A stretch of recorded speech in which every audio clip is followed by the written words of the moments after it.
nadhira. Allahumma sholli wa sallim ala sayyidina maulana Muhammadin wa ala alihi washabihi asma'in amma ba'du. Yang sangat kula hormati ya, teman Bapak kawula Kiai Haji Masbuhin Faqih,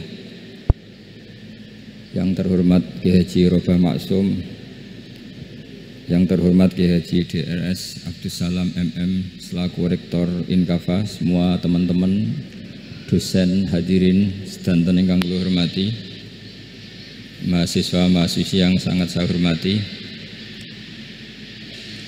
Tadi sudah dikatakan oleh MC, di antara alasan saya datang karena bapak saya ini temannya Kiai Masbuhin. Itu salah ya, memang bukan di antara ya, karena itu memang. Tuh, kalau di antara ini sembrono. Karena kalau saya datang karena kalian itu dosa besar. Saya ini di rumah punya ibu sudah sepuh, punya pondok. Artinya saya punya kewajiban. Secara fikih kewajiban itu hanya bisa digugurkan oleh wajibun a'dhamu minhu, oleh kewajiban yang lebih apa? Besar. Kayaknya kalau mahasiswa-mahasiswa di sini tidak cukup untuk mengganti kewajiban itu. Sehingga saya berkali-kali memaklumatkan diri, yang undang saya nggak pernah sepuh itu dosa. Karena menggugurkan kewajiban yang lebih apa? Besar. Jadi teorinya gampang. Kalau ngundang sampean itu mesti boleh karena nggak punya kewajiban. Jadi di rumah ya nggak punya pondok. Terus ibu sampean kalau sampean di rumah ya sumpek, bocah kok nganggur gitu. Jadi fikih itu harus jelas. Saya ini pengagum fikih. Jadi saya di rumah punya ibu, saya ulang lagi, sepuh, butuh perhatian saya dan saudara-saudara saya punya pesantren, sehingga artinya punya kewajiban. Ini sekaligus maklumat bagi yang ingin ngundang supaya ngukur dosa ndak yang ngundang Gus itu. Bukan kebaikan atau ndak, tapi dosa apa enggak gitu. Artinya bisa gugurkan kewajiban secara fikih itu hanya kewajiban yang lebih apa? Besar. Kayaknya tidak akan terjadi kecuali temannya bapak saya atau pernah guru-gurunya guru saya. Misalnya Lirboyo, nanti Sakban ngundang saya 2 begini ya, ini kan abahnya Kiai Masbuhin juga namanya Faqih, gurunya juga Kiai Abdul Faqih. Saya berharap anak-anak Inkafa ini nekuni utamanya itu fikih. Fikih itu penting sekali. Kata Sayyid Ali yang Shahibu Simtud Durar itu, wabihi qiwamus syariah, yang bisa mengawal syariat itu hanya fikih. Fikih itu ya kalau yang paling gampang tentu kita misalnya punya Fathul Qorib, Fathul Mu'in, Fathul Wahab. Tapi yang faham betul, mesti faham itu ngelotok setengah hafal. Jangan bawa kitabnya tok, sementing sekian semester terus selesai. Itu sama-sama dosa, itu dosanya ya dosa, mahasiswanya juga dosa. Karena sudah terlanjur sarjana agama, ternyata nggak bisa, itu kan mendingan tidak sarjana agama. Itu saya tak cerita sama Kiai Robah, itu ada fatwa kiai juga wali. Suatu saat ada penyanyi dangdut top terkenal di Indonesia itu nyanyi dangdut, ya penyanyi ya dai, entah itu hakikat entah majas tidak tahu. Itu kiai itu fatwanya lucu.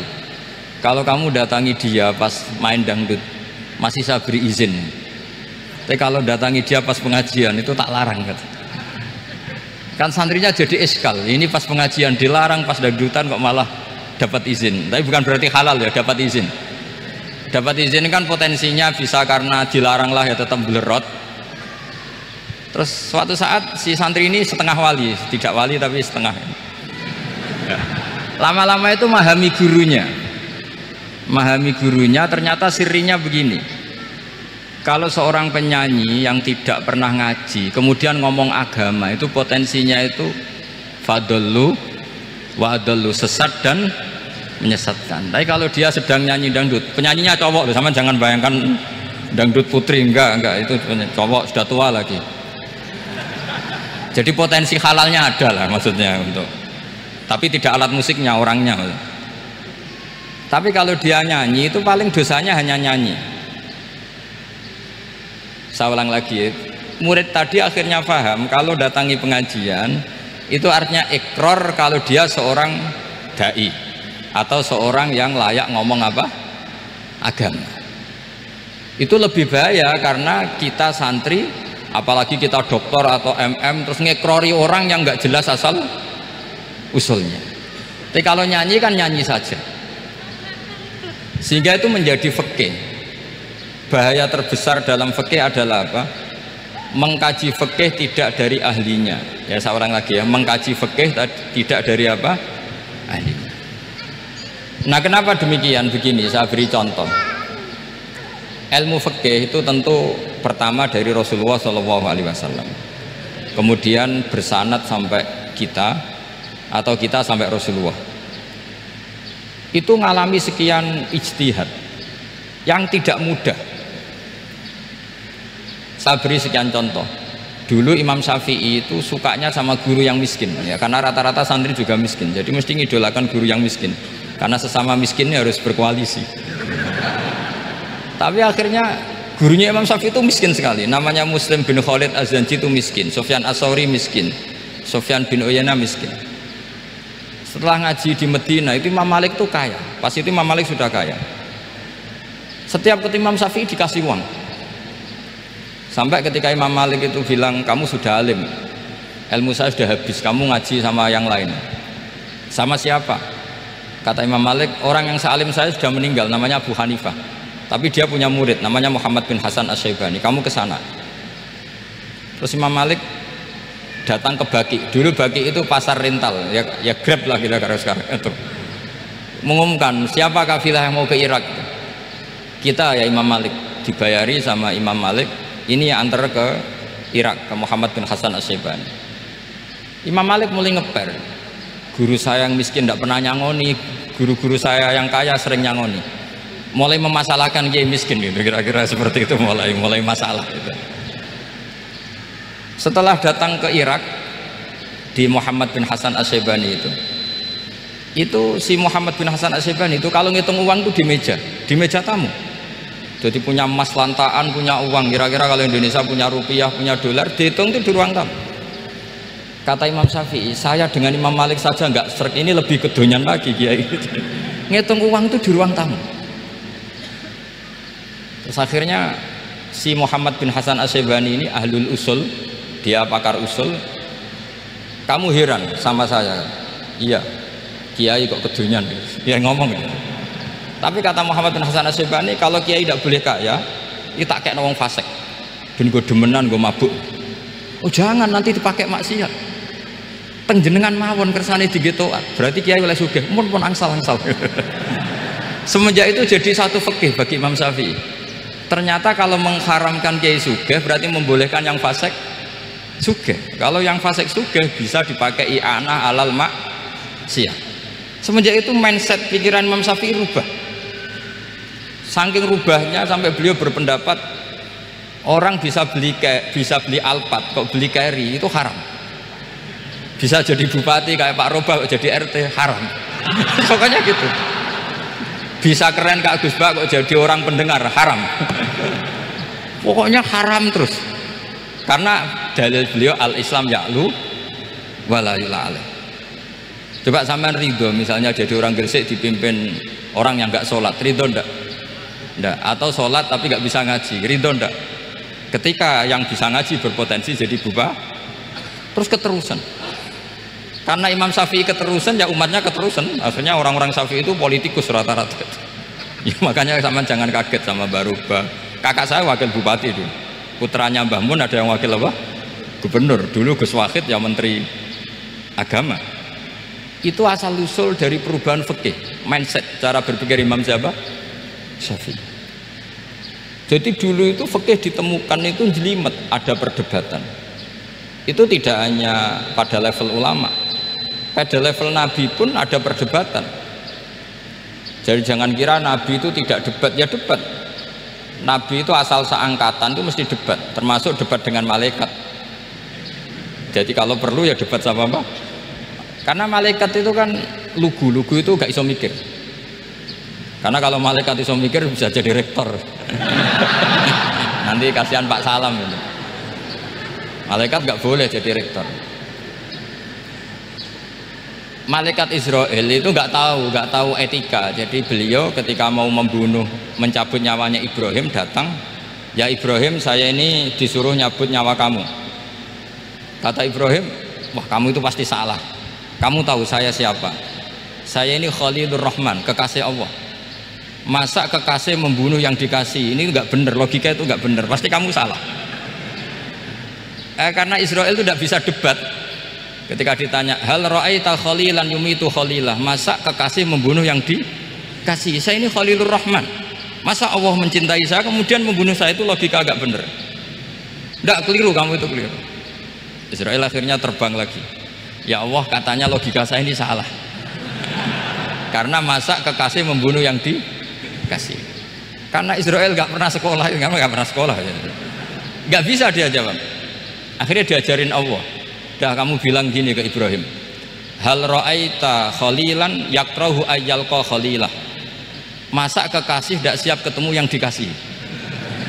Dibalik logikanya.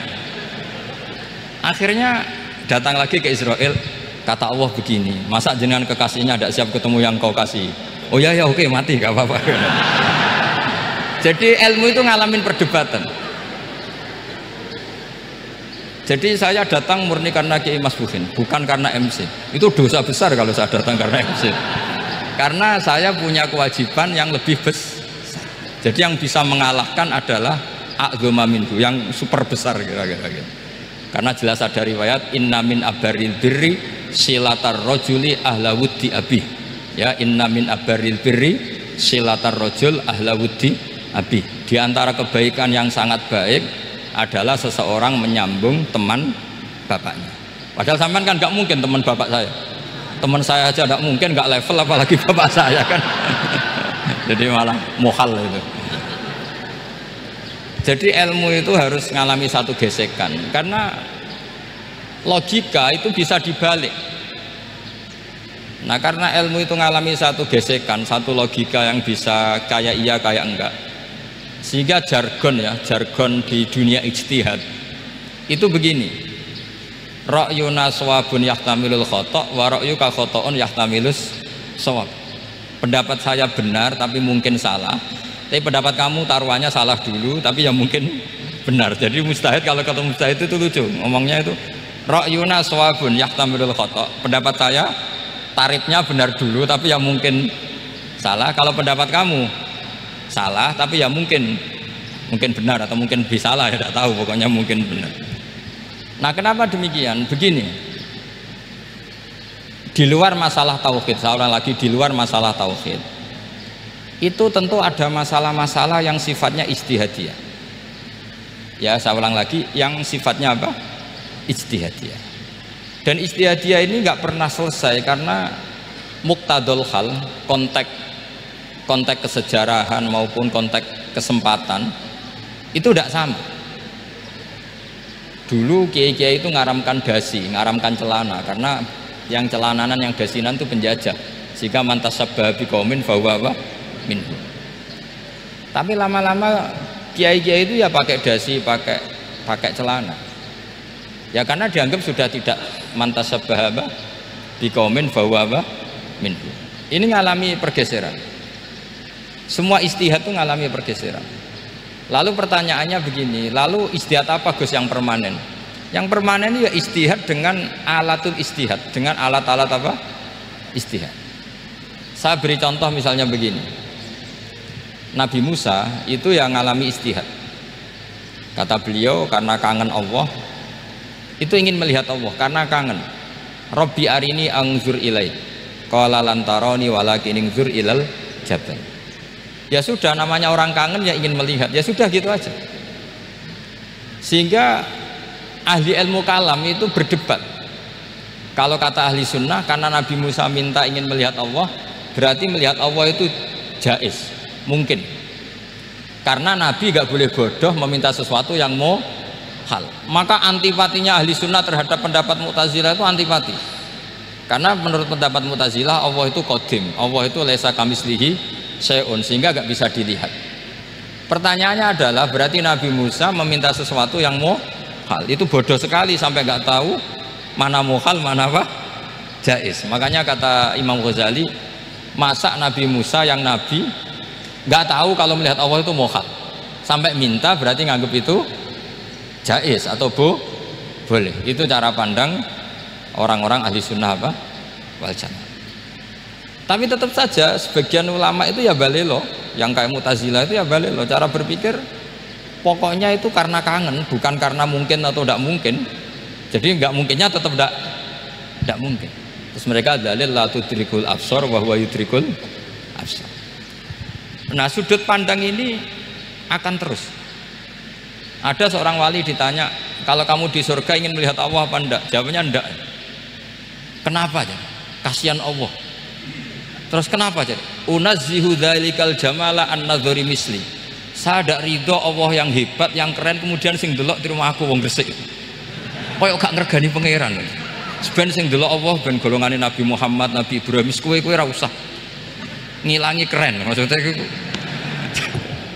Jadi ada ulama itu jadi wali kalau sholat itu karena di soft belakang. Tapi jangan ditiru. Itu kan gak lazim ya. Lazimnya kan afdhalus sufuf as-saful awal. Ketika ditanya, kenapa kamu kalau sholat di belakang? Cek GR koyok wani suwan pangeran gak ngarep. Aku sungkan dadi gue gurih lagi. Kalau sampean kan karena males, bukan karena sungkan.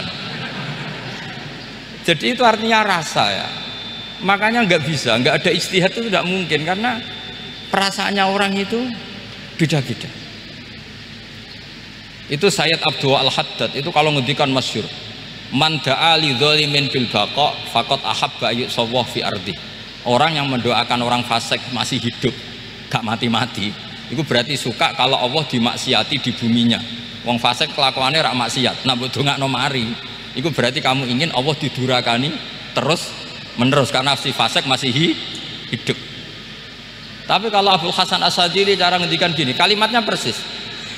Man ahabba alla yusawwahu fi ardi faqad ahabba alla tadhharu maghfiratuh. Orang yang ingin dunia ini steril gak ada maksiat, maka sama saja berkeinginan tidak melihat luasnya maghfirahnya Allah. Sama-sama wali besar, tapi cara pandang hubungannya dengan Allah seperti itu. Jadi mau tidak mau, istihad itu mau tidak mau. Makanya tidak usah dipertentangkan misalnya cara berpakaian, cara apa, yang penting sesuai aturan Islam ya sudah. Karena ini urusan rasa. Urusan apa? Rasa. Itu Syekh Hasan Basri itu sering jagongan sama Robiah Hadawiyah. Itu secara fikih salah. Tapi pas itu ulama fikih ditanya, kenapa Anda tidak komentar terhadap dua wali besar yang sering ketemu? Andai kan semua santri seperti itu akan saya halalkan, kata. Karena nggak mungkin punya nafsu.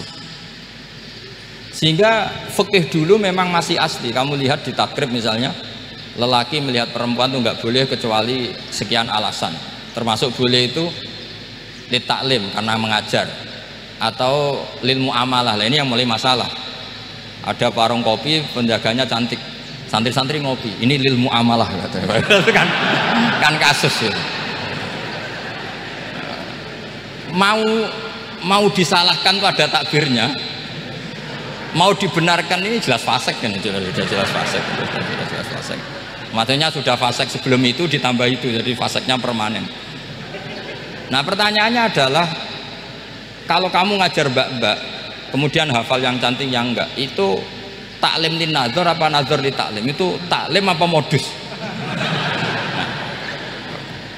Makanya kalau ngopi cari bakul yang cantik, itu muamalah untuk nazar apa nazar untuk muamalah? Loh, kalau saya ngopi dengan kirobah pasti halal.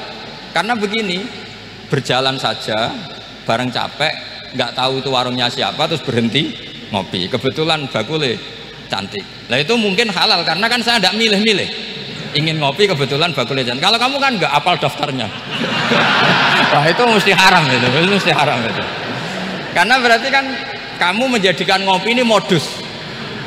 Gue jagani nak takok pangeran. Lo kok nazar? Muamalah Gusti, muamalah. Itu mesti modus. Maka fikih itu harus dikawal oleh tasawuf. Kalau ndak, semua hukum fikih bisa diakalin. Makanya Imam Bukhari punya satu bab namanya Kitabul Khiyal. Bab mengkhilaf fikih. Beliau itu antinya sama Abu Hanifah itu luar biasa. Nggak ada ulama dibenci Imam Bukhari kayak Abu Hanifah. Masyhur itu. Untungnya beliau nggak menangi Abu Hanifah. Kalau menangi geger terus ya. Bisa bahsul masail terus ya. Itu Abu Hanifah itu ulama yang suka khilah. Khilah itu ngerekayasa hukum. Misalnya begini, saya ini puasa agak lemes, ujian agak lemes, apalagi kiai serapati di duit, santri beling-beling lemes ini. Apa mangan itu kan, wah poso-poso kok mangan kan gak keren. Supaya saya bisa makan dan halal, saya bisa ngajak Kiai Robai jalan-jalan, jalan-jalan nyari yang jarak 2 marhalah, ya sudah, terus bisa makan. Kalau ditanya Allah kok makan, musafir. Jadi bolehkah insya'us safar menciptakan pergi demi untuk supaya boleh iftar? Boleh enggak cara jenengan? Coba kok enggak boleh, alasannya apa? Kan pergi. Perginya juga enggak maksiat.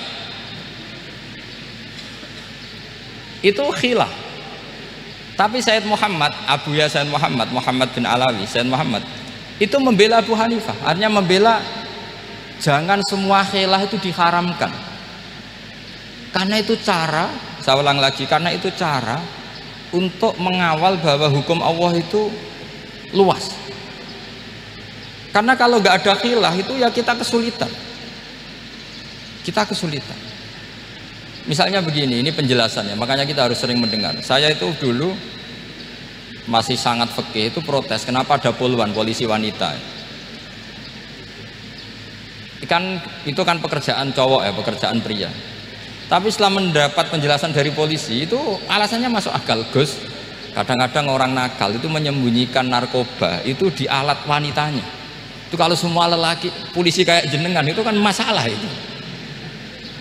Sehingga memang harus ada polisi wanita karena sebagian pengedar narkoba itu perempuan dan menyembunyikannya di tempat itu. Kalau semua polisi cowok kan nggak kebayang. Sehingga kita akhirnya mendengar membolehkan polisi itu wanita. Ada wilayah yang harus wanita. Begitu juga ada pertanyaan, kenapa sih dokter kandungan itu cowok? Saya punya banyak santri yang muhibin saya itu dokter kandungan. Tak tanya, kamu itu kok cowok kok jadi dokter kandungan? Kan pekerjaannya seperti itu.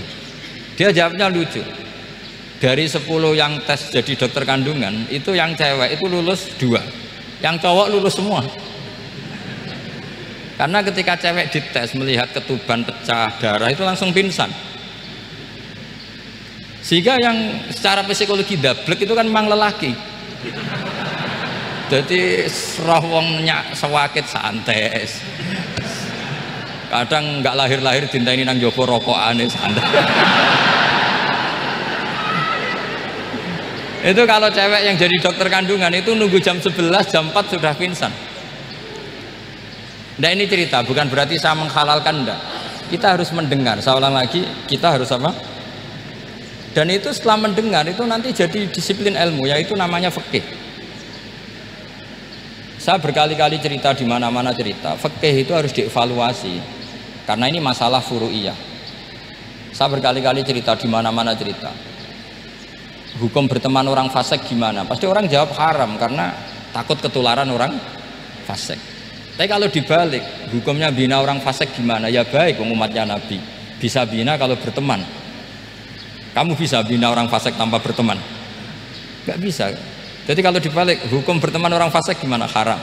Hukumnya bina orang fasik baik, bisa bina kalau berteman. Berarti berteman orang fasik ya terus nanti pada level lapangan sih gampang. Kalau yang soleh membina yang fasik dan yang fasik ketularan yang soleh, maka ternyata baik. Kalau yang soleh ketularan fasik ya berarti ternyata buruk. Tapi kan hukum masa nunggu kenyataan, kan jadi nggak hukum. Di mana-mana hukum itu kan ada asumsi, karena ini masalah ijtihad. Nah itu yang dilakukan para ulama kita. Jadi sampean harus mengkaji fikih secara detail karena tidak hanya kita yang khilaf. Nabi-nabi juga khilaf dalam menentukan dakwah ilallah. Wali-wali kita kayak Abdul Hasan Asyadili sama Sayyid Abdul Al-Haddad itu juga khilaf. Imam Ghazali ya khilaf. Imam Suyuti itu kalau ketemu Al-Qastolani itu saling tidak nanya, saking nggak cocoknya, masyhur itu. Jadi ulama ya ora cocok. Bedanya nak saiki perkara partai. Kalau orang dulu enggak, karena pakai asumsi, karena memang susah. Nggak misalnya memang tak bedai, tak beri yang nggak misalnya ada orang rukuk kemudian ngentut, itu sholatnya batal apa enggak jawab saja.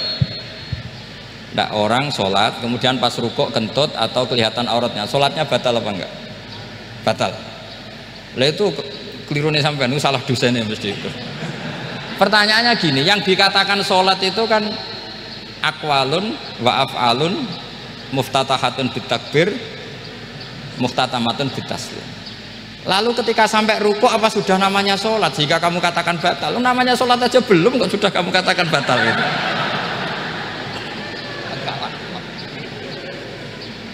Iya kan? Jadi kalau aku mau sholat pas rukuk ngetut batal atau ora? Mestinya jawaban yang benar, ya ora sholat jadinya gitu. Karena kalau dikatakan sholat definisinya harus sampai salam. Tapi kan kita nggak mungkin ngomong seperti itu, kan dianggap majnun. Padahal itu yang benar, yang punya kecerdasan. Nah makanya pertanyaannya, fikih itu ngikuti bahasa awam apa bahasa istilah? Kalau ngikuti bahasa awam ya kayak tadi, sholat kok pas rukuk kentut maka batal. Sebenarnya yang batal itu sholatnya apa rukuknya? Nah makanya terjadi perdebatan. Kalau yang pakar-pakar usuli itu salah istilah itu nggak mau. Saya ulang lagi, kalau pakar-pakar usuli itu salah istilah itu nggak mau. Terus misalnya tak beri contoh lagi, kalau imam itu sudah salam pertama itu yang rukun kan salam pertama, berarti setelah salam pertama imam sudah keluar dari sholat apa belum?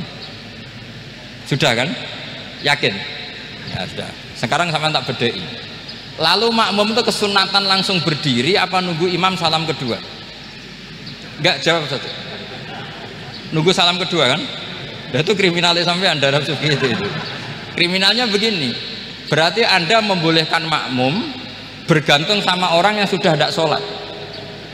Kata kamu setelah salam pertama dia sudah tidak sholat, berarti kamu menginstruksikan makmum berhubungan dengan orang yang sudah tidak sholat, karena sudah keluar dari sholat ketika salam pertama. Kalau kamu didebat gitu gimana jawabnya? Pusing kan? Berarti robtul makmum bisolatiman sing wis laisa fi sholatin, berarti menggantungkan sholat sama orang yang sebetulnya sudah tidak sholat. Ada yang jawab, sebagian ulama fikih tetap disunatkan menunggu salam kedua, karena salam kedua itu masih paket meskipun tidak rukun, dia paketnya selesai. Tapi selalu pertanyaannya gini, lalu setelah salam pertama itu imam masih sholat gak? Udah sama pernah dijawab toh? Nah ini pentingnya bodoh, gak mikir. Jadi makanya bodoh itu barokah karena gak mikir. Jadi soalnya Rabbana ma khalaqta hadza apa? Batila. Sing bodoh ya barokah, sing pinter ya barokah. Sira barokah maksiat. Ora ono barokah blas. Maka kan fikih itu seperti itu. Jadi ada disiplin, di situ ada disiplin ilmu. Yang kadang kita tidak cocok. Makanya Imam Syafi'i sendiri ngendikan, kadang beliau dengan gurunya, dengan Imam Malik sampai ngarang ikhtilafu Malik. Beliau punya data yang beliau itu sedang nggak sama dengan gurunya, yaitu Imam siapa? Malik. Karena mindsetnya itu beda. Tidak sampai misalnya saya tanya, sholat itu harus menghadap kemana? Tidak, jawab saja. Kiblat kan? Ukurannya apa coba? Namanya madhep. Wajah apa dada? Imam Syafi'i milihnya dada. Sekarang praktekkan dalam dialog keseharian.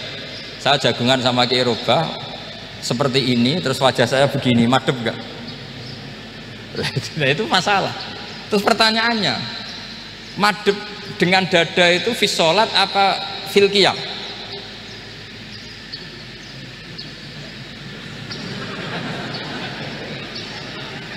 Loh enggak, kalau fi sholat pas sujud dada kamu madhep mana coba? Kamu tidak pernah mikir kan? Ya madhep pakai dada itu kan kalau berdiri, kalau rukuk sama sujud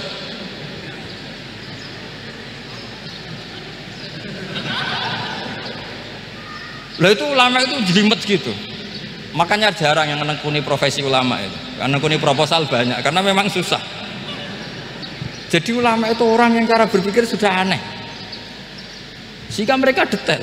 Maksudnya menghadap itu apa ukurannya? Ukurannya kalau berdiri ya dada, tapi nggak bisa kamu katakan at-tawajjuh bisodri, aturan dalam sholat, fikuli sholat. Pertanyaannya lah kalau rukuk sama sujud, dadanya menghadap kemana coba? Maka itu ilmu yang sudah jelimet. Nah ulama usul fikih, ulama yang nggak mau salah per detail hukum. Sehingga menurut Imam Rafi'i, misalnya kalau beliau ditanya sujud itu gimana ya, asal wat ujabha ya sujud. Tapi kalau menurut Imam Nawawi harus melibatkan 7 apa? Anggota, yaitu al-jabha wal yaden warukbaten wal kodamen.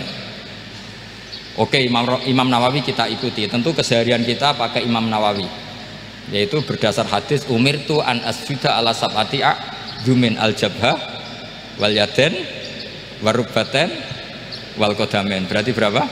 7. Tapi pernah saya cek di kitab karangannya Imam Syafi'i, ketika beliau ngendikan saya suka kalau orang sujud itu melibatkan 7 anggota berdasar hadis ini. Tapi kata beliau wayah tamilu, dan bisa saja sujud yang watul jabhah itu sudah cukup. Terus kata Imam Syafi'i, limadha, karena Nabi ketika sujud itu hanya ngendikan begini, sajadalaka wajhi wa sam'i wa basori. Nggak ada di hadis wayadi warubati wakodami. Ya sudah, akhirnya itu sudut pandang. Terus gugatan kedua begini, ada orang muslim yang sujud sama berhala. Untuk menjadi murtad itu harus 7 anggota apa cukup watul jabhah alal ardi? Untuk sah menjadi murtad itu, untuk sah menjadi murtad cukup watul jabhah alal ardi harus 7 anggota. Untuk keabsahan murtadnya itu enggak jawab. Makanya ini tugas dosen-dosen ini meminterkan ini, karena namanya sudah faqih. Faqih itu ahli fikih yang detail, namanya faqih. Kalau ini mutafaqih. Jadi bukan tafakuha tapi tafakuha, kayak tamarodo. Jadi wazannya nanti itu wal idhari ma laysa fil waqi'. Jadi ini bukan gojlok, ini memang marah saya ini. Jadi kalau sudah pakai gelar fakih harus fakih betul. Karena ilmu fikih itu sebetulnya gampang. Sampean kalau ngaji i'anah itu kelihatan fikih itu gampang karena ada logika yang terbangun. Misalnya begini, orang kalau tawaf itu disuruh agak jauh dari Ka'bah. Jangan sampai nginjak sadarwan. Karena sadarwan itu pondasi itu ikut Ka'bah. Kenapa begitu? Ya jenenge ra muteri Ka'bah, ide-ide Ka'bah. Jadi sebenarnya sederhana logikanya. Sing jenenge muter itu di luar itu kita muter. Lah kalau nginjak pondasinya namanya gak muteri Ka'bah tapi ida-ida Ka'bah. Ya jadi sederhana, sebetulnya ya masuk akal.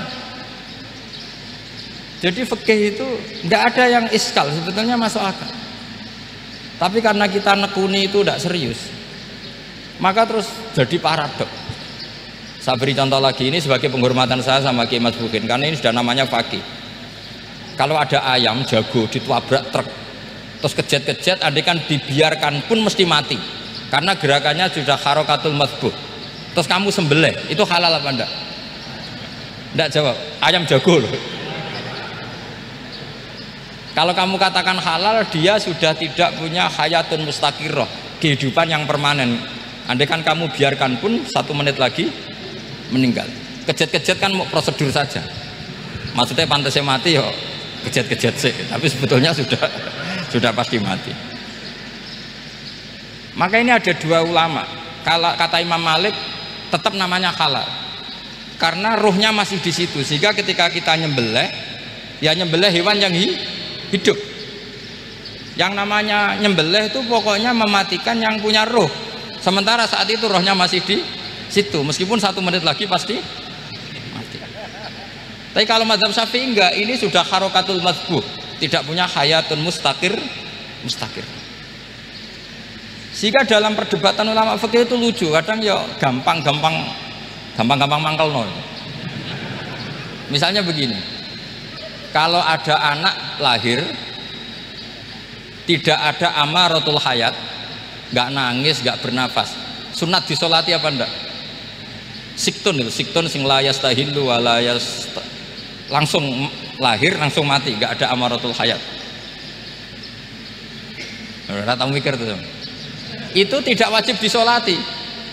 Alasannya, ya kan memang sholat alal mayit kan tidak pernah hidup. Di mana-mana mayit itu setelah hidup mati. Ini kan tidak pernah hidup. Namanya ya qit'atul lahmin, ya potongan daging itu aja. Enggak. Jadi kadang fikih diwaca tenan jebule mangkel no.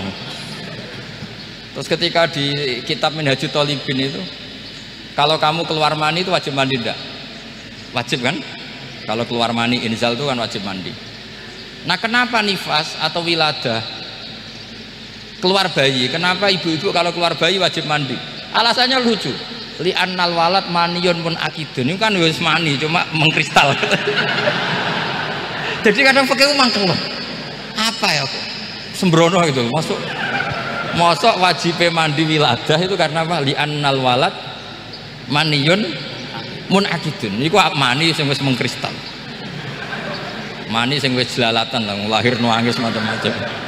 Jadi ternyata karena kenapa fikih butuh alasan nyari hadis tentang keluar anak mandi itu nggak ada yang sorry, yang ada adalah tentang inzal. Innamal ma' minal. Akhirnya dicari-cari ternyata walad itu maniyun mun akidun. Lah ini problem fikih. Sampean harus siap dengan pelajaran seperti ini, meskipun sampean mungkin wong priayi, tapi ini ilmu. Ya, saya ulang lagi, ini ilmu. Sehingga ulama itu mau tidak mau harus mau mendengar. Karena logika yang terbangun itu nunggu kalau mendengar kayak tadi. Nabi malaikat Israel baru sadar, masa kekasih bunuh yang dikasih. Masuk akal. Iso mikir juga Israel. Kalau sama sampean sih nggak nerima tetap selonang-selonang, ini masalah Ibrahim Khalilur Rahman. Sehingga kita di alasan fikih itu harus kita dengar. Saya dulu itu, saya sampai sekarang itu sama, kalau bayi lahir masih sudah berbentuk bayi, saya sendiri berpendapat sebaiknya disolatin kalau sudah berbentuk bayi, meskipun tidak tidak nangis, tidak ada amaratul hayat.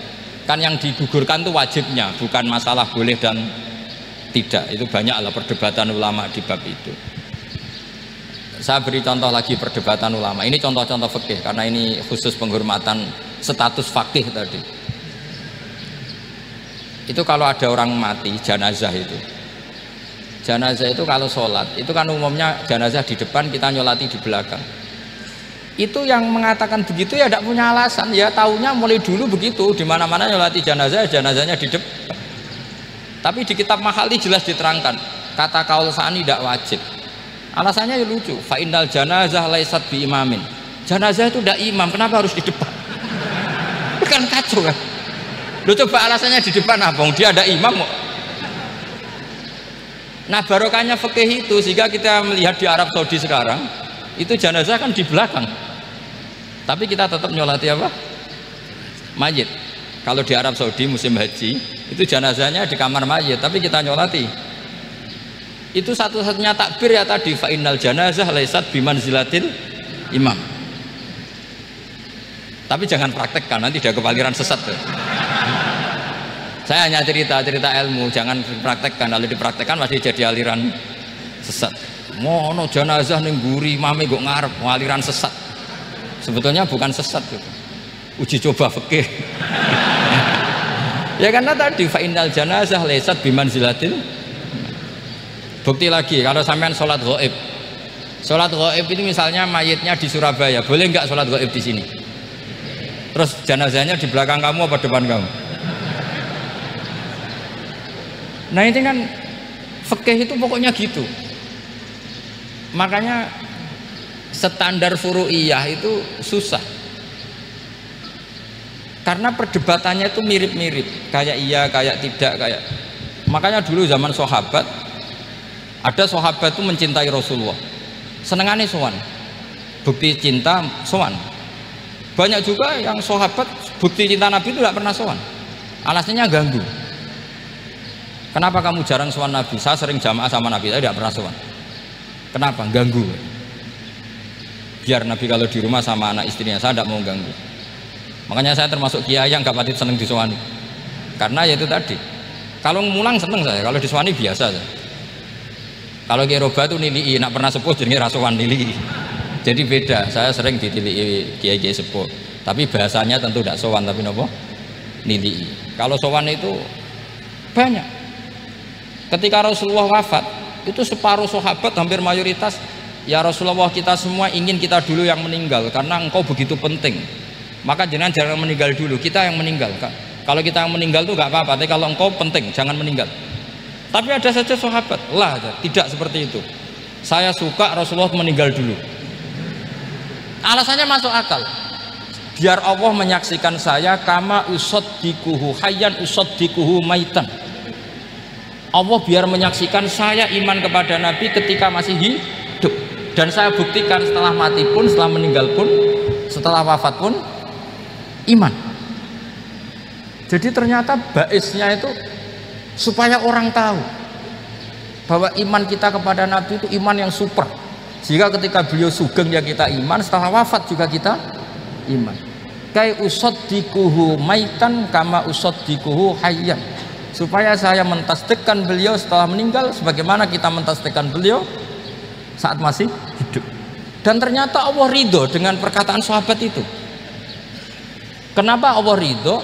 Karena menjadi pelajaran bagi orang-orang yang ditakdir gak menangi Rasulullah Shallallahu Alaihi Wasallam. Tetap mereka iman. Jangan kayak setan. Setan itu kurang ajar betul kalau iblis itu.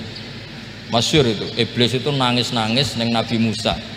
Iblis itu takutnya sama Allah itu luar biasa. Sampean kalah. Iblis itu setiap ketemu malaikat karena dia ngerti alam gaib, mesti apa itu? Kama sali syaitani id qala lil insani kfur falamma kafara qala inni bari'um minka inni akhafu wa rabbal alamin. Jadi setan iblis itu paling sering bilang inni akhafu wa rabbal alamin, karena iblis itu tahu surga, tahu neraka, tahu kekuasaannya Allah. Jadi takutnya sama Allah luar biasa. Makanya setiap dia mengajarkan kekafiran, setelah orang itu kafir gimana? Inni bari'um minka inni akhafu wa rabbal alamin. Saking takutnya sama Allah, suatu saat iblis ini datangi Nabi Musa karena tahu Nabi Musa itu kalimullah, orang yang bisa komunikasi langsung dengan Allah. Ya Musa ya kalim Allah, saya ini makhluk, saya takutnya sama Allah luar biasa, tolong rayukan Allah supaya nerima tobat saya. Karena dirayu terus, lama-lama Nabi Musa bilang oke, tak rayukan Allah sama Allah. Karena Musa kekasihnya, ya Allah iblis itu ingin tobat, tolong dikasih hak tobat. Kata Allah oke, dia bisa tobat asal mau sujud di makamnya Nabi Adam, karena kesalahannya dia gak mau sujud sama Nabi Adam. Semenang Nabi Musa karena ada cara untuk iblis menjadi tobat. Dikasih tahu sama Nabi Musa, alhamdulillah kamu diterima tobatnya. Syaratnya apa? Sujud ke kuburannya Nabi Adam. Wah iblis kata aslinya terus asjuduhu maitan wa qatla asjuduhu hayyan. Oh zaman urip aku ora gelem, pomene wis mati. Oh dasar setan itu. Zaman urip aku ora gelem, wis mati kok kon sujud. Kumat maksudnya terus ya sudah, terus sampai sekarang akhirnya. Kalau sekarang sudah tidak mungkin lagi karena nggak ada Nabi Musa sudah. Jadi ijtihadnya sahabat melihat wafatnya Rasulullah itu beda-beda, dan ternyata semuanya diridhoni Allah. Karena ternyata yang suka Nabi wafat dulu adalah ingin supaya umat Islam tetap mencintai beliau, iman sama beliau, tasdik sama beliau, sebagaimana tasdik zaman sugeng. Makanya kita harus mencintai guru-guru kita. Uhibbuhu maitan kama uhibbuhu hayyan. Saya sampai sekarang itu ya merasa Mbah Mun itu tidak meninggal. Saya masih merasa kalau bapak saya tidak meninggal, karena kita mencintai beliau-beliau ketika hidup dan ketika wafat itu sama. Karena beliau-beliau sama kita juga seperti itu. Rasulullah itu ketika mendekati wafat, ya bahasa halusnya intaqala ila rafiqil a'la. Itu Nabi kalau ngedikan tuh rileks sekali. Hayati khairun lakum wa wafati khairun lakum. Cung aku nak uripku ya apik, engko nak aku wis kapundhut ya apik. fa amma hayati fali asunna lakum as-sunan. Sebagian riwayat fa innakum tuhadditsuna anni wa uhadditsu ankum. Kalau saya masih hidup, saya bisa mengajarkan kamu sunnah, mengajarkan kamu tradisi-tradisi yang benar. Dan ketika aku mati, ketika aku sudah wafat, maka saya jejer Allah, kata Nabi. Saya berdampingan dengan Allah, maksudnya dekat Allah. Tentu bila kaifin walan hisor.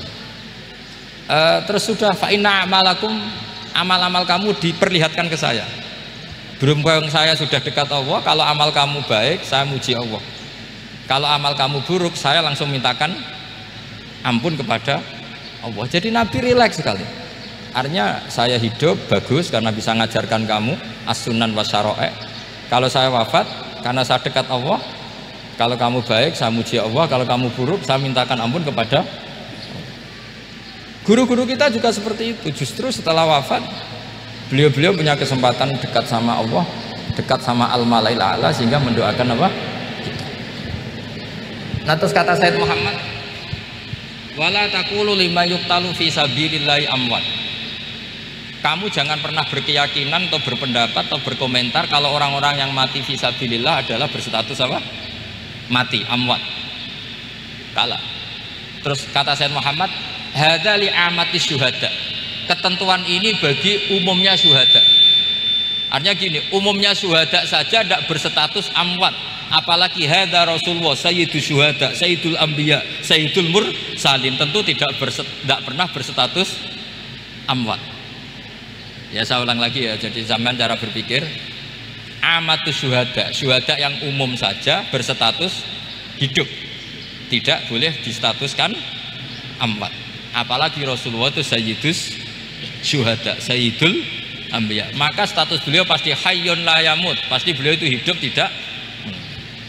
Dan karena beliau itu asfaq, sangat sayang kepada kita, sebagaimana zaman beliau hidup itu sayang kepada kita sampai nangis-nangis minta hak syafaat, maka setelah meninggalkan pun beliau pasti sayang kita dan pasti berusaha supaya kita diampuni oleh Allah Subhanahu wa ta'ala. Sehingga ada sahabat yang tadi berpendapat, kalau saya nggak masalah Nabi wafat dulu, supaya Allah menyaksikan saya usaddiquhu maitan kama usaddiquhu hayyan. Jadi ini cerita ya, cerita sudut-sudut pandang. Jadi saya mohon kalau mengkaji fikih itu harus detail, minimal takrib itu setengah hafal, supaya konstruksi ilmu itu utuh. Ya, sama lagi konstruksi ilmu itu, karena ilmu itu mesti ada yang apa ya, ya rodok setengah salah itu, tapi disalahno ora kena. Ndak sampean tak bedheki, nak pancen bener langsung tak angkat jadi rektor. Nak bener tuh. Coba rukun sholat pertama itu apa coba? Rukun sholat pertama. Niat. Niat sama berdiri dulu mana? Ayo niat dulu baru berdiri, apa berdiri dulu baru niat? Berarti niat sama berdiri dulu mana? Rubah kan? Artinya kita mau bilang tartib urutannya niat, berdiri, takbir, gak bisa. Yang dikatakan niat itu apa? Qasdus syai' muqtaronan bifi'lihi. Berarti niat sama takbir harus bareng apa urutan? Bareng. Terus dengan qiyamnya urutan apa bareng? Bareng apa urutan? Loh enggak, kalau urutan berarti takbir dulu, duduk, baru berdiri. Nah, maka seperti ini itu mau tidak mau kita salah, dikatakan tartib ya salah, dikatakan serentak ya salah. Cuma karena kita bodoh, gak tahu mikir itu, alhamdulillah kan di situ itu. Lo coba niat sholat, lo niat takbir qiyam dulu mana? Niat takbir qiyam dulu mana coba? Dulu qiyam. Nggak ada kitab yang mengatakan arkanus sholat awaluha. Oh, dianggap kitab kriminal. Makanya ngendikane ulama-ulama di sarah-sarah, mau tidak mau sebagian istilah itu tasamuh itu wis digawe gampang, ngono kok repot. Karena kita tidak bisa detailnya. Coba misalnya puasa Ramadan itu wajib apa? Tabyitun niat, nginepno niat. Sing darani nginep itu umure lama apa enggak? Lama kan? Sekarang sebelum 2 menit kamu baru niat, sah apa enggak? Sah. Itu sempat nginep apa enggak 2 menit itu? Enggak sempat kan. Jadi ilmu itu makanya kata ulama-ulama pokoknya ilmu itu mesti ono unsur tasamuh. Tasamuh itu ya tiga gampang. Apa? Tiga gampang. Misalnya Imam Syafi'i berpendapat mashu ba'dir roksi. Itu kata beliau walau sya'rotan fi hadir roksi. Meskipun satu rambut asal masih di wilayah kepala. Tapi kalau rambut itu dikeliwir dibasuh di sini nggak sah. Karena sudah keluar dari batas apa? Kepala. Imam Syafi'i cara berpikir kan yes ngene iki jenenge basuh sirah. Tapi cara Abu Hanifah enggak. Ya enggak, yang namanya megang kepala itu ya minimal 1/4 lah. Masa gitu dikatakan megah. Lalu ulama usul fikih itu berdebat. Sesuatu itu sesuai masodaknya. Masodak itu yasduku alaihi kadza, yaitu ini tadi saya cerita ke Ibu Khin tentang ngaji Jamul Jawame. Ini ilmu yang di Jamul Jawame. Sesuatu itu ukurannya mayasduku alaihi kadza apa dengan takrif definisi. Misalnya gini, sholat itu batal dengan makan. Kalau kamu sholat makan batal nggak? Nggak, jawab saja. Batal. Itu satu upo apa satu piring? Nggak, jawab saja. Satu upo sudah batal. Sekarang bab makan di ngurmat tamu. Cung tamuku kaimangan. Iku sak upo apa sak piring? Lah ini kan tidak fair, di bab tamu makan satu piring tapi di bab sholat satu upo. Maka pertanyaannya, lalu penamaan sesuatu itu berdasar masodak mayasduku alaihi ismu kadza atau berdasar uruf?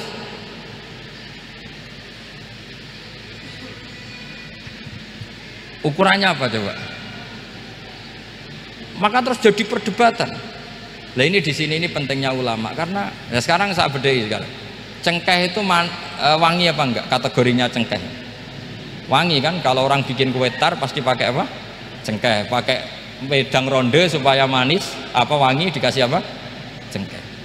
Nah itu saya berkali-kali cerita, pernah mau dipikirkan orang ihram itu nggak boleh rokok karena dianggap pakai apa? Mewangi karena ada apa? Cengkeh. Tapi terus didebat, kalau gitu berarti orang Jumatan sunat rokok karena Jumatan disunatkan pakai pewangi. Wah itu kan akhirnya tuh wah iya repot ya kan. Jadi kalau cengkeh kamu kategorikan pewangen, yang orang ihram nggak boleh rokok karena pakai cengkeh yang wangi, konsekuensinya orang Jumatan sunat rokok karena berarti di masjid pakai apa? Pewangi. Kan sesat semua ya, jadi itu ilmu. Makanya selain fikih mateng itu ada ilmu yang namanya usul fikih. Usul fikih itu yang neliti itu. Mayasduku alaihi kadza. Jadi ya wis ngono iku darani ngono. Saurang lagi. Ngono iku wis darani ngono. Ora perlu roh detail. Ya, saya ulang lagi. Wis ora perlu roh detail. Makanya Abu Hanifah itu misalnya basuh wajah. Wis angger keceluk ngene iki basuh wajah. Nek Imam Syafi'i kan detail. Mimbaini mana bitis sya'ri sampai ila somahe uzunehi ila dzakon. Terus mana bitis sya'ri Imam Syafi'i nambah apa? Ghaliban. Kenapa ditambah ghaliban? Karena kalau orang budak mana bitis sya'rinya di sini. Jadi itu fikih. Jadi fikih itu jelimet. Padahal kita ini nggak pernah berpikir secerdas Imam Syafi'i, tapi akhirnya ya mikir juga. Nah, gak ditambah ghaliban, mana bitis sya'rinya orang budak kan? Sini. Terus sekarang perdebatannya, orang budak basuh maskur roksi di sini sah enggak? Karena tadi itu wajah apa kepala kan gitu. Kan jadi bingung gitu. Ya makanya ini mukadimah saya supaya sampean apa lebih disiplin belajar apa? Fikih dan setidaknya didiskusikan lah kitab-kitab Minhajut Thalibin atau kitab-kitab Mahali. Karena di situ nanti ada perdebatan dan perdebatannya itu indah sekali kayak tadi. Ada yang mengatakan jenazah harus di depan, tentu dalam kondisi normal kita ingin jenazah itu di depan. Tapi ada kondisi itu tidak normal kayak di Masjid Haram. Lalu solusinya gimana? Ya kita ngikuti kaul sani fa innal janazah laisat bimanzilatil imam. Jadi kalau di sini normal ya sudah kita sholat ya normal aja lah. Masa jenazahnya di belakang kamu sholat, nanti jenazahnya iri. Sekali-kali di depan aja kok gak boleh gitu. Malah jadi repot nanti. Jadi karena apa ya? Kalau kita mengkaji tidak panjang itu bahaya. Karena ilmu tadi, ilmu itu ada logikanya. Imam Ghazali dalam bab warid sama maurud itu gak setuju sama Imam Syafi'i, dia Maliki. Ya kalau dalam mazhab Syafi'i yang populer kan kalau ada najis airnya sedikit kan dikucurkan supaya al-ma'u itu warid. Kalau warid punya kekuatan menghilangkan. Tapi gak boleh najis diletakkan di bejana yang ada airnya namanya maurud. Tapi Imam Ghazali dalam hal itu ngikuti Imam Malik, nggak ada bedanya warid sama maurud. Karena logika Imam Ghazali gini, misalnya ini ada najis ya mik ini ada najis di sini, atau sarong lah, contoh paling gampang kan sarong, ini sarong najisnya di sini, kamu kucuri. Ketika kamu kucur, air yang lewat ini kan tidak ada dua kola, kemudian ketika terkena najis mutanajis kan. Kalau dia sudah mutanajis, dia punya kekuatan menghilangkan najis apa enggak? Enggak kan, karena dia sendiri berstatus mutanajis. Artinya begini, meskipun ini disorno, itu bukan berarti najis gak campur. Nah terus sampean misalnya bantah, tapi kucurannya wakil, terus nanti semua tersisa hilang. Ya kalau gitu nggak ada masalah kan, pertanyaannya kan karena banyu itu satu ciduk. Sehingga Imam Syafi'i mengatakan, cara berpikir Imam Ghazali, air itu oleh Allah dikatakan mutahhirun, mensucikan. Ya sudah, kalau ada air berarti mensucikan, baik caranya warid maupun maurud. Bukan karena air itu menghilangkan najis, karena tadi logikanya yang sudah kena najis, air ini sudah berstatus mutanajis, berarti pas mulai lewat ke bawah dia statusnya apa? Mutanajis. Ke bawah lagi berstatus mutanajis. Misalnya sampean bantah, tapi mutanajis ini kan dihilangkan oleh air di atasnya. Ya kalau ada jaminan air berikutnya bisa menuntaskan. Nah najisnya bandel, gandok kan terus panjang perdebatannya. Makanya kata Imam Ghazali, sudah dalam hal itu saya ikut Imam Malik. Ikut Imam Malik, anggar ana najis kok is disori banyu ne ora mutaghayyir. Ya ngono iku jenenge nyucekno. Mergo banyu oleh Allah distatuskan mutahhir, mensucikan. Dadi ora usah bayangno sing jlimet-jlimet. Lah itu namanya masodak. Wis keceluk basuh ambek banyu. Berarti wis keceluk mensucikan. Itu juga satu kefiah dalam usul fikih. Ya sudah seperti itu. Ya kayak sampean kangen anak. Kangen anak itu ketemu wis cukup ta ora? Cara sampean wis cukup. Tapi cara anaknya sampean ketemu tok ra nyangoni. Nah. Lalu ukurannya itu ukuran anak apa ukuran orang tua? Enggak ukuran anak apa ukuran orang tua? Definisi ketemu lalu. Ukuran orang tua apa ukuran anak? Sama khilafnya ulama, ini terakhir, contoh terakhir dari saya. Fasyamu salasati ayyamin fil haji wa sab'atin idza raja'tum. Ada pelanggaran haji yang bayarnya itu puasa 3 hari di musim haji dan 7 hari ketika pulang. Imam Syafi'i berpendapat 7 hari yang idza raja'tum ketika pulang itu orang itu setelah di rumah. Di mana-mana pulang itu setelah di rumah. Tapi menurut Abu Hanifah enggak, asal sudah balik kanan dari Mekah, dia di perjalanan puasa sudah sah. Karena bagi penduduk Mekah kalau kamu sudah balik kanan namanya pulang. Seperti ini saya nanti setelah acara saya pulang, pasti Kiai Roba kalau ditanya Gus Bak kemana, sudah pulang. Tapi tanyakan istri saya. Jadi orang sini kalau saya sudah pamit, sampean bilang saya pulang enggak?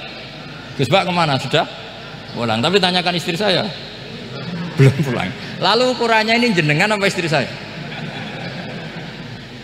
Mau nggak mau harus, karena Allah hanya ngertian wasab'atin idza raja'tum, dan 7 hari ketika kamu sudah pulang. Ukurannya siapa coba?